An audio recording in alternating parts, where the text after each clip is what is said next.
अभी हमारे देश में दो मुद्दों पर गर्मा गर्म बहस चल रही है। एक तरफ अमेरिका के राष्ट्रपति डोनाल्ड ट्रंप के टैरिफ वाले फैसले का असर जो है वो डिस्कस हो रहा है, तो दूसरी तरफ बहस छिड़ी है E20, जी हाँ, पेट्रोल में 20% एथेनॉल ब्लेंडिंग को लेकर के।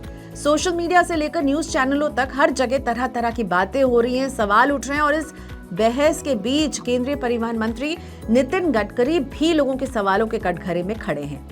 अब तक तो मुद्दा यही था कि E20 आने से गाड़ियों की माइलेज घट सकती है, लेकिन अब इस बहस की आंच गाड़ियों से निकलकर सीधे आपके रसोई तक पहुंच गई है, क्योंकि हाल ही में सुप्रीम कोर्ट ने एक अहम फैसला सुनाया है और सरकार ने भी एथेनॉल उत्पादन पर से सारी रोक हटा दी है।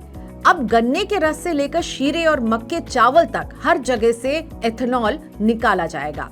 लेकिन यहीं से नई कहानी शुरू होती है, क्योंकि जब किसान मक्का और चावल की ओर भागेंगे तो तेल वाली फसलें घट जाएंगी और नतीजा ये होगा कि आपकी रसोई तक आते आते ये जो खाने का तेल है ये भी महंगा हो जाएगा। यानी आज का सवाल बड़ा सीधा है। भारत जो दुनिया का सबसे बड़ा तेल खरीदने वाला देश है, वहां किसान सोयाबीन और मूंगफली छोड़कर मक्का और चावल क्यों बोने लगे हैं, और इस बदलाव का असर आपके किचन के तेल के दाम से लेकर देश की जेब तक कैसे पड़ सकता है। नमस्कार, मैं हूं प्रियंका संभव, आप देख रहे हैं मनी 9। कहानी शुरू होती है भारत सरकार के उस बड़े फैसले से जिसमें कहा गया कि पेट्रोल में अब एथेनॉल 20% तक मिलाना है। मकसद साफ था, पेट्रोल का खर्च कम करना है, हवा को साफ बनाना है, पोल्यूशन को कंट्रोल करना है। अब गन्ने से एथेनॉल बन तो रहा था, लेकिन जब और ज्यादा एथेनॉल की जरूरत पड़ी तो सरकार ने चावल और मक्का की तरफ हाथ बढ़ाया। लेकिन जैसे ही इन अनाजों से एथेनॉल बनना शुरू हुआ, कहानी में नया ट्विस्ट आ गया। होता क्या कि जब चावल या मक्का से एथेनॉल बनता है तो उसका एक साइड प्रोडक्ट भी निकलता है, नाम है DDGS। फुल फॉर्म से आप ज्यादा समझे शायद, डिस्टिलर्स ड्राइड ग्रेन्स विद सॉल्युबल्स। थोड़ा कॉम्प्लिकेटेड नाम है, लेकिन असल में ये एक तरह का प्रोटीन वाला जानवरों का चारा है। अब दिक्कत ये हो गई है कि DDGS इतनी ज्यादा मात्रा में निकल रहा है कि मार्केट में बाढ़ सी आ गई है। पहले सोयाबीन और मूंगफली जैसी फसलों से तेल निकलता था और जो बचा हुआ हिस्सा होता था वही चारे में काम आता था। लेकिन अब चारे बनाने वाले लोग कहते हैं कि जब सस्ता DDGS मिल रहा है तो महंगा सोयाबीन का बचा हिस्सा क्यों खरीदे। यहीं से मुश्किल भी शुरू होती है। सोयाबीन का दाम नीचे आने लगा है, किसान को नुकसान होने लगा है और किसान ने फैसला लिया कि अब सोयाबीन छोड़ मक्का और चावल उगाएगा।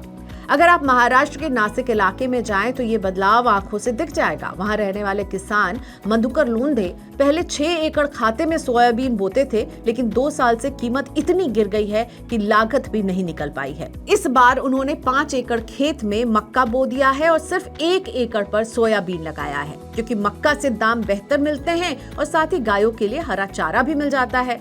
लोंढे ऐसा करने वाले अकेले किसान नहीं हैं।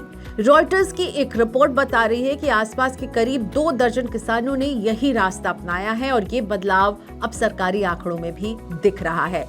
8 अगस्त तक के बुआई के आंकड़े बता रहे हैं कि तेल वाली फसलें यानी कि सोयाबीन और मूंगफली जैसी फसलों का रकबा पिछले साल से 4% घट गया है, जबकि मक्के की बुआई 10.5% बढ़कर अब तक के रिकॉर्ड लेवल्स पर पहुंच गई है।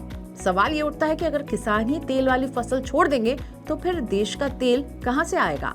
यहां से कहानी गंभीर हो जाती है। भारत पहले से ही दुनिया का सबसे बड़ा तेल खरीदने वाला देश है।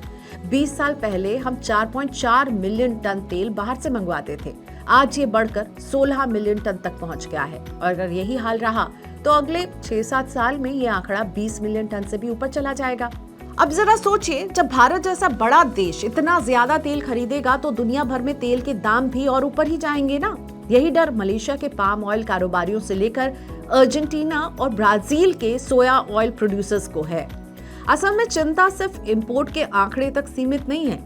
देश ने पिछले साल खाने का तेल खरीदने में 17 अरब डॉलर से ज्यादा खर्च किया है, जबकि सरकार का लक्ष्य है कि घरेलू उत्पादन को बढ़ाकर 2030-31 तक 25 मिलियन टन से ज्यादा किया जाए। लेकिन हकीकत ये है कि DDGS की बाढ़ ने ये पूरा प्लान डगमगा दिया है। सॉल्वेंट एक्सट्रैक्टर एसोसिएशन के एग्जीक्यूटिव डायरेक्टर बीवी मेहता कहते हैं कि जैसे जैसे लोगों की आमदनी बढ़ रही है वैसे वैसे तली भुनी चीजों और मिठाइयों की मांग भी बढ़ रही है और यही वजह है कि तेल की खपत हर साल 3 से 4% की दर से ऊपर चली जाती है, लेकिन उत्पादन की रफ्तार मांग के मुकाबले बहुत पीछे है। इधर डीडीजीएस की बाढ़ ने एक और समस्या खड़ी कर दी है।